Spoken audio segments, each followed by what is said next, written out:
Hello साथियों, कैसे हैं आप लोग? आशा करता हूँ कि आप लोग ठीक होंगे। आज आप लोगों के सामने एक ऐसे इंसान की मैं जीवनी लेकर आया हूँ जिसने अपनी ज़िंदगी में बड़े बड़े अहम काम किए और अपने समाज को उन्होंने आगे बढ़ाने का प्रयास भी किया और शिक्षा के क्षेत्र में भी बड़ा उन्होंने काम किया। उनका नाम स्वर्ण अक्षरों में लिखा जाता है और जो है वो एक साइंटिस्ट भी रहे भारत देश के। उनका नाम था जो है अबुल कलाम आज़ाद, जो कि जिनको मिसाइल मैन के नाम से भी जाना जाता है। आज हम उनके बारे में थोड़ा-सा डिस्कस करेंगे। अबुल फ़ाक़िर ज़ैनुल आबदीन अबुल कलाम आज़ाद का जन्म 1931 को तमिलनाडु के रामेश्वरम में एक मुसलमान परिवार में हुआ। उनके पिता ज़ैनुल आबदीन एक नाविक थे और उनकी माता अशियम्मा एक गृहिणी थी। उनके परिवार की आर्थिक स्थिति ठीक नहीं थी, इसलिए उन्हें एक छोटी उम्र में ही काम करना पड़ा। मतलब उनकी जो घर की हालात थे वो अच्छे नहीं थे, इसलिए उन्हें जो है एक काम करना पड़ा बहुत छोटी उम्र में। अपने पिता की आर्थिक मदद के लिए बालक कलाम ने स्कूल के लिए बाद समाचार पत्र यानी पेपर बेचने का काम किया। अपने स्कूल के दिनों में कलाम पढ़ाई-लिखाई में सामान्य थे, पर नई चीज़ सीखने के लिए हमेशा तत्पर रहते थे। यानी वो बिल्कुल नॉर्मल बच्चों की तरीके ही थे, पढ़ाई जिस तरह नॉर्मल बच्चे करते हैं, वैसे ही करते थे। लेकिन उनके अंदर एक चाहत थी नई चीज़ सीखने का। नई चीज़ सीखने का एक चाहत जो है उनके अंदर बनी रहती थी हमेशा। वे और पढ़ाई पर घंटों ध्यान देते थे और अपने स्कूल की पढ़ाई रामनाथपुरम सन्यार यानी स्टार मैट्रिकुलेशन स्कूल से पूरी की और उनके बाद तिरुचिरापल्ली से सेंट जोसेफ्स कॉलेज में दाखिला लिया, जहां से उन्होंने 1954 में भौतिक विज्ञान में स्नातक किया।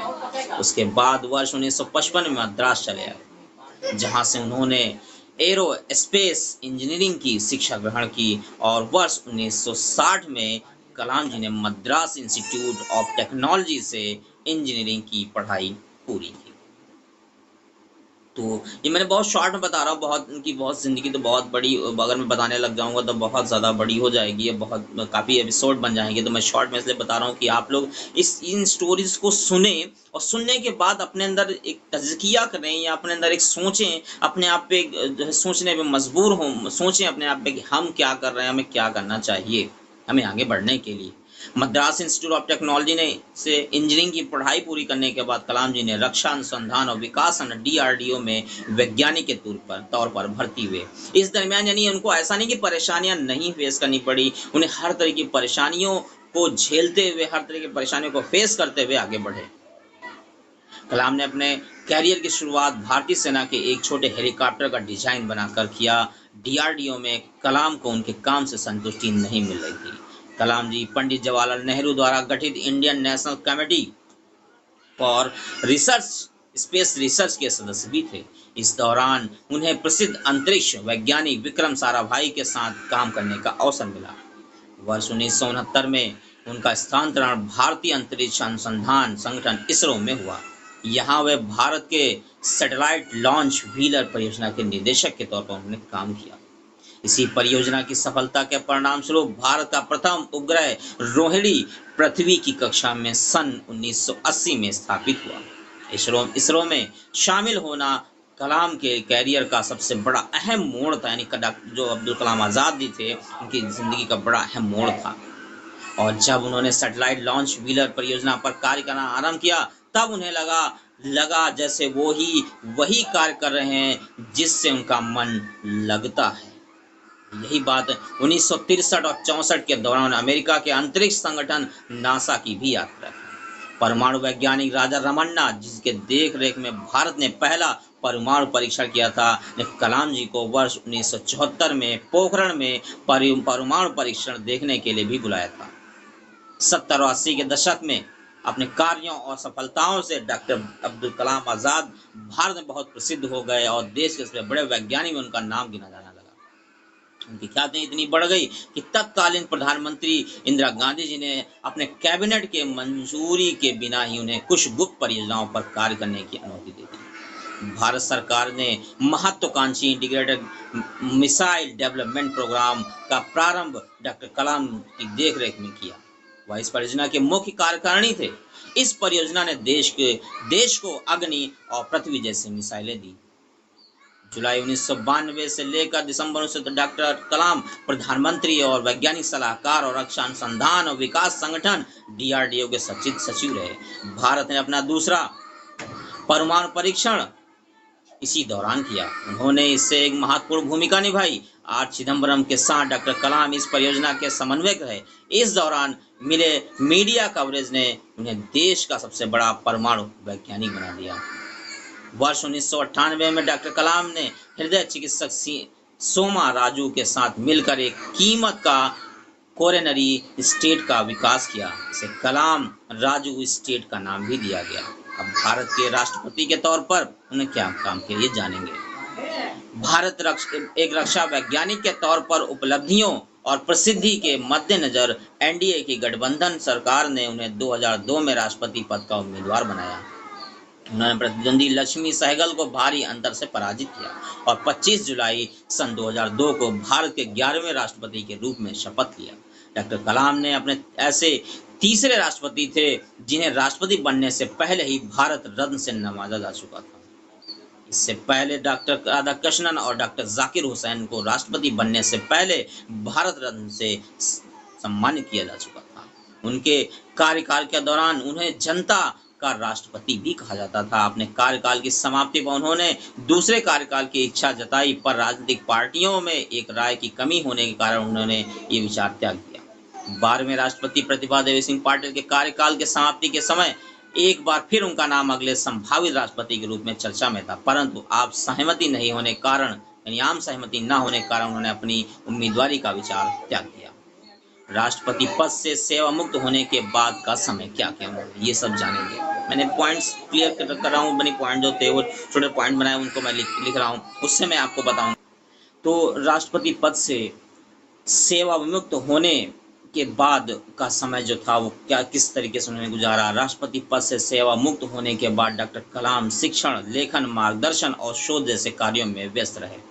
भारतीय प्रबंध संस्थान दिल्ली, शिलोंग भारतीय प्रबंध संस्थान, अहमदाबाद भारतीय प्रबंध संस्थान, इंदौर जैसे संस्थानों में विजिटिंग प्रोफेसर के तौर पर जुड़े रहे। इसके अलावा वह भारतीय विज्ञान संस्थान बेंगलोर के fellow, Indian institute of space science and technology Thiruvananthapuram के चांसलर, अन्ना यूनिवर्सिटी चेन्नई में एरोस्पेस इंजीनियरिंग के प्रोफेसर भी रहे। उन्होंने IIT हैदराबाद, बनारस हिंदू यूनिवर्सिटी, अन्ना यूनिवर्सिटी में सूचना प्रौद्योगिकी भी पढ़ाया। कलाम जी हमेशा से देश के युवाओं और भविष्य को बेहतर बनाने के बारे में बात करते रहे। इसी संबंध में उन्होंने देश के युवाओं के लिए व्हाइट कैन आई गिव पहल की शुरुआत भी की, जिसका उद्देश्य भ्रष्टाचार का सफाया और देश के युवाओं में उनकी लोकप्रियता को देखते उन्हें 2 बार यानी 2003 और 2004 MTV youth icon of the award से भी मनोनीत किया गया। ये हमारे लिए एक रोल मॉडल भी है, यानी उन्होंने किस तरह से पढ़ाई कर किस मुकाम पर पहुँचे, कहाँ से कहाँ तक वो पहुँचे, इनको भी हमें जानने की बहुत सख्त ज़रूरत भी है, यानी हमें जानने की बहुत सख्त ज़रूरत है। वर्ष 2011 में प्रदर्शित हुई हिंदी फिल्म आई एम कलाम उनके जीवन से प्रभावित है। शिक्षण के अलावा डॉक्टर कलाम ने कई पुस्तकें भी लिखी, जिनमें प्रमुख है India 2020, a vision for the new millennium, wings of fire and autobiography, ignited minds, unleashing the power within India, mission India, indomitable spirit आदि, और पुरस्कार और सम्मान भी जो मिले। देश और समाज के लिए किए गए कार्य, उनके कार्यों के लिए डॉक्टर कलाम जी को अनेक पुरस्कारों से सम्मानित किया गया। लगभग 40 विश्वविद्यालयों ने उन्हें मानद डॉक्टरेट की उपाधि दी। 40 यानी कि 40 जो थे 40 स्कूल्स ने जो है उन्हें मानद डॉक्टरेट की उपाधि दी, और भारत सरकार ने पद्म भूषण और भारत के सबसे बड़े नागरिक सम्मान भारत रत्न से भी अलंकृत दिया। सबसे पहला 2014 में डॉक्टर ऑफ साइंस संगठन एडिनबर्ग विश्वविद्यालय ब्रिटेन से इन्होंने 2012 में डॉक्टर ऑफ द लॉ मानद डिग्री मिली थी साइमन फ्रेजर विश्वविद्यालय, यानी डॉक्टर ऑफ साइंस से उन्होंने 2014 में डॉक्टरेट की डिग्री एडिनबर्ग विश्वविद्यालय ब्रिटेन से की थी। 2011 में III मानद सदस्यता IIT मानद सदस्यता III से मिली उन्हें। 2010 में डॉक्टर ऑफ इंजीनियरिंग वाटरलू विश्वविद्यालय से मिली। 2009 में मानद डॉक्टरेट ऑकलैंड विश्वविद्यालय से मिली उन्हें। और 2009 में ह्यूअर मेडल ASME फाउंडेशन संयुक्त राज्य अमेरिका ने भी उन्हें डॉक्टरेट की डिग्री दी। 2009 में अंतर्राष्ट्रीय कर्मन ऑन विंग्स पुरस्कार यानी कैलिफोर्निया प्रौद्योगिकी संस्थान संयुक्त राज्य अमेरिका ने दी उन्हें। 2008 में डॉक्टर ऑफ इंजीनियरिंग नानयांग प्रौद्योगिकी विश्वविद्यालय सिंगापुर ने दी। 2007 में चार्ल्स दी पदक ने रॉयल सोसाइटी ब्रिटेन ने उन्हें दी। 2007 में साइंस की मानद डॉक्टरेट की दी वॉल्वर हैम्पटन विश्वविद्यालय ब्रिटेन ने दी। 2000 में रामानुजम पुरस्कार यानी अल्वर्स रिसर्च सेंटर चेन्नई ने उन्हें दिया। और 1998 में सावरकर पुरस्कार जो था उन्हें भारत सरकार ने दिया। और 1997 में राष्ट्रीय एकता के लिए इंदिरा गांधी पुरस्कार सम्मानित किया गया। यानी 1998 सावरकर पुरस्कार उन्हें दिया गया था भारत सरकार के द्वारा। और 1997 में राष्ट्रीय एकता के लिए इंदिरा गांधी पुरस्कार दिया गया भारतीय राष्ट्रीय कांग्रेस के द्वारा। 1997 भारत सरकार द्वारा दिया गया। और 1994 में विशिष्ट fellow Indian institute of the doctorate यानी भारत ने दिया डॉक्टर्स। और 1990 में पद्म भूषण पहले दिया गया था। और 1981 में पद्म भूषण दिया गया, ये भारत सरकार द्वारा दिया गया।